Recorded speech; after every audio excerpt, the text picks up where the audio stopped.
分的便宜。主力是全国青年锦标赛的亚军，也是打过澳门大水平、大规格比赛的选手。今天这场比赛，看看他和对手之间的表现。主力是一个反架的拳手，左手拳是他的主力拳。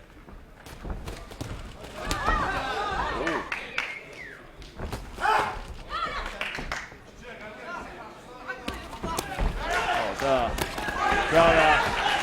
后手的腹部勾拳，漂亮！腹部连续找机会，都是在打后手拳，后手的注意力全部是在腹部上面。我们看前手只是辅助，前手只是干扰对方的拳架。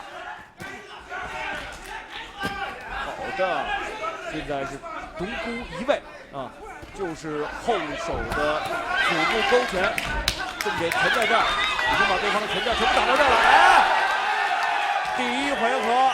打了58秒就已经是 TKO 了，果然厉害。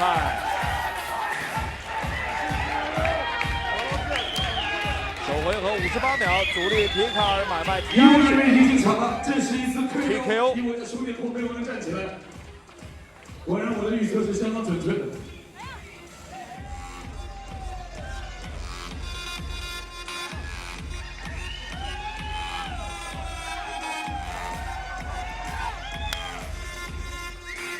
那我们既然是新疆选手获胜了，我们在场的全体朋友们，我们一起用新疆的欢呼声为他欢呼好吗 ？One two three， 亚西，亚西，亚西 ，Professor Becky 亚西啊 ！OK， 这精彩一场比赛，只用了我看不到1分钟的时间，就是 KO， 这个实力真的是相当的表现出。OK， 我来宣布最终答案。 我来宣布本场比赛的结果是 ，The winner is A。我们2位选手，咱们还是到拳台当中好吗？谢谢。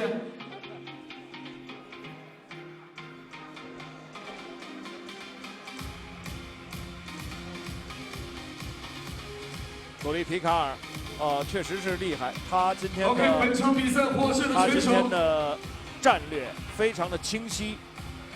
后手腹部勾拳 ，Red Corner 红角主力比卡尔，第一回合只用了55秒就KO获胜，了不起的战绩。